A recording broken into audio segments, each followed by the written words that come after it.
The present. The story of Abraham and Isaac from Genesis 22. God knew that his secret rescue plan could only work if Abraham trusted him completely. God had to make sure Abraham would do whatever he asked. So a few years later, God asked Abraham to give him a present. Abraham liked giving presents to God. He gave God his animals. They were called sacrifices, and they were a way to say, "I love you," to God.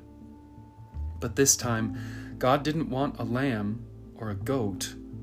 God wanted Abraham to give him something more, much more. He wanted Abraham to give him his son, his only son, the son he loved, Isaac. Put this boy on the altar and kill him as a sacrifice? How could God want him to do such a terrible thing? Abraham didn't understand. But he knew that God was his father who loved him. And so, Abraham trusted him. Early the next morning, Abraham and Isaac set off. They climbed the steep, stony trail up the mountain. Isaac carried the wood on his back. His father carried the knife and the coals. "Papa," Isaac said, "we have everything, except we forgot the lamb for the sacrifice." "God will give us the lamb, son," Abraham said. They built an altar and laid the wood on top. Abraham asked his son to climb on top of the wood.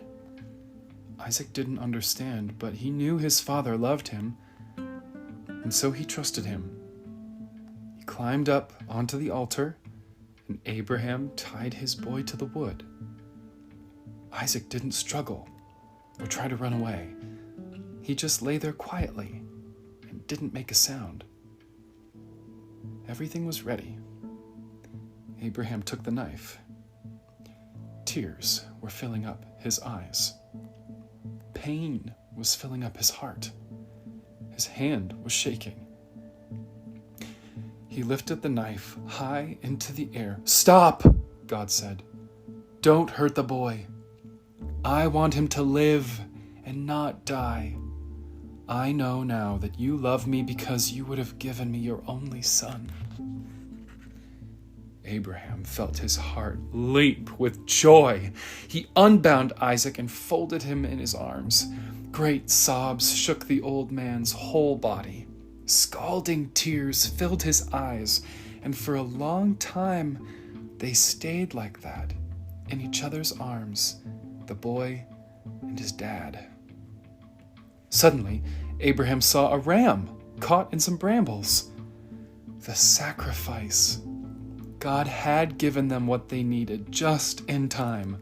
The ram would die, so Isaac didn't have to. And so Abraham sacrificed the ram instead of his son.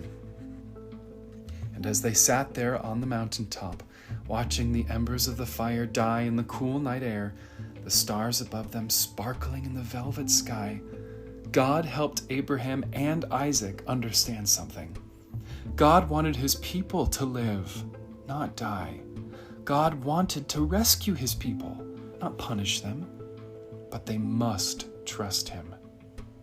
"One day someone will be born into your family," God promised them, "and he will bring happiness to the whole world."